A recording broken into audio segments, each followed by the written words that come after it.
Saudara-saudari pencinta insan, intisari Sabda Harian yang terkasih dalam Kristus. Salam jumpa pada hari Rabu 26 Januari 2022. Hari ini bersama Gereja Sejagat, kita merayakan peringatan wajib Santo Timotius dan Titus. Kita akan mendengarkan dan merenungkan Injil Lukas bab 10 ayat 1 sampai dengan 9. Mari kita dengarkan bacaan Injil ini bersama. Kemudian daripada itu, Tuhan menunjuk 70 murid yang lain, lalu mengutus mereka berdua-dua mendahuluinya ke setiap kota dan tempat yang hendak dikunjunginya. Katanya kepada mereka, "Tuaian memang banyak, tetapi pekerja sedikit.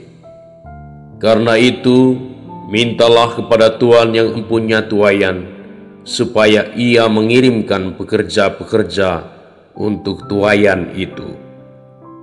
Pergilah, sesungguhnya aku mengutus kamu seperti anak domba ke tengah-tengah serigala.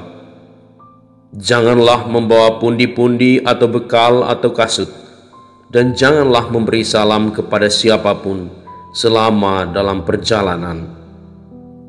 Kalau kamu memasuki suatu rumah, katakanlah lebih dahulu, damai sejahtera bagi rumah ini.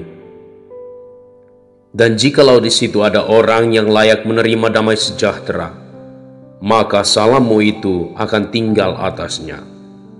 Tetapi jika tidak, salammu itu kembali kepadamu. Tinggallah dalam rumah itu, makan dan minumlah apa yang diberikan orang kepadamu, sebab seorang pekerja patut mendapat upahnya. Janganlah berpindah-pindah rumah. Dan jikalau kamu masuk ke dalam sebuah kota dan kamu diterima di situ, makanlah apa yang dihidangkan kepadamu, dan sembuhkanlah orang-orang sakit yang ada di situ, dan katakanlah kepada mereka, kerajaan Allah sudah dekat padamu."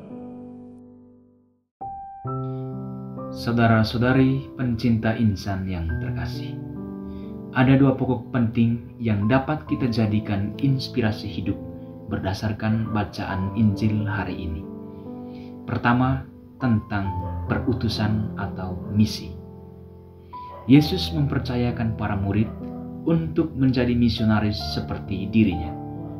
Hal yang menarik dari perutusan ini adalah bahwa Yesus mengutus mereka berdua-dua dan meminta mereka untuk berdoa kepada Bapa, memohon agar Dia mengirimkan pekerja untuk tuaian yang berlimpah itu.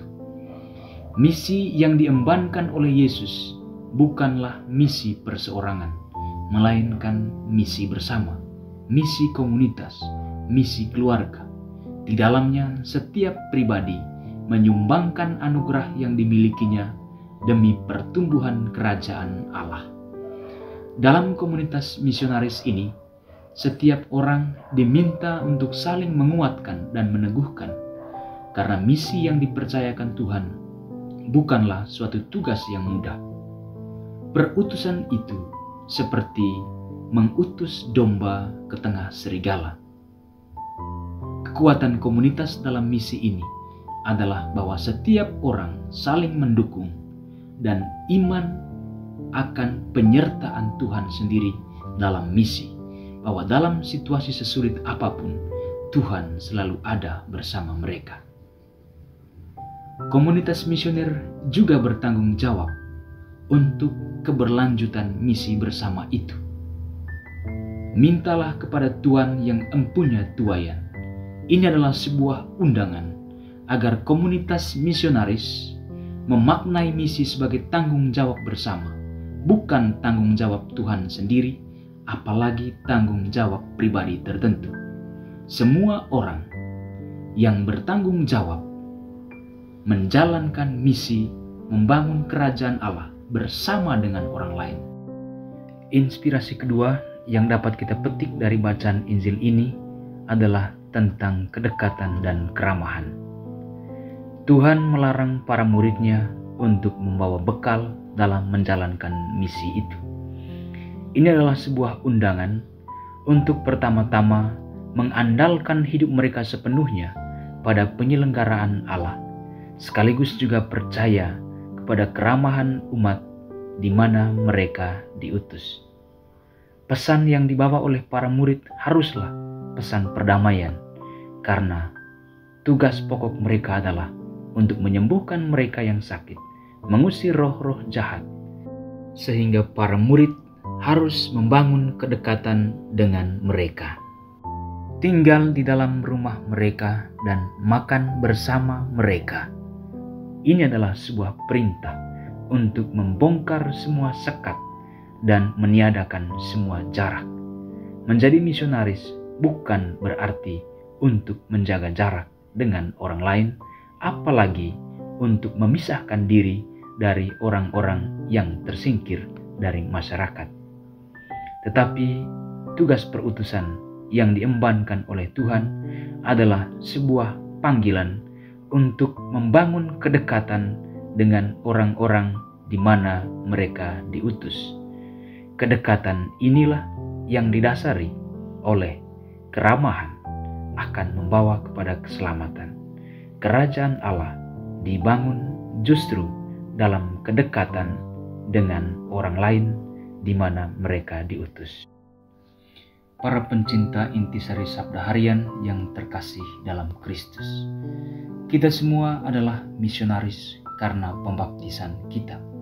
Maka setiap kita bertanggung jawab untuk menjalankan misi Tuhan dan untuk meneruskannya kepada generasi selanjutnya.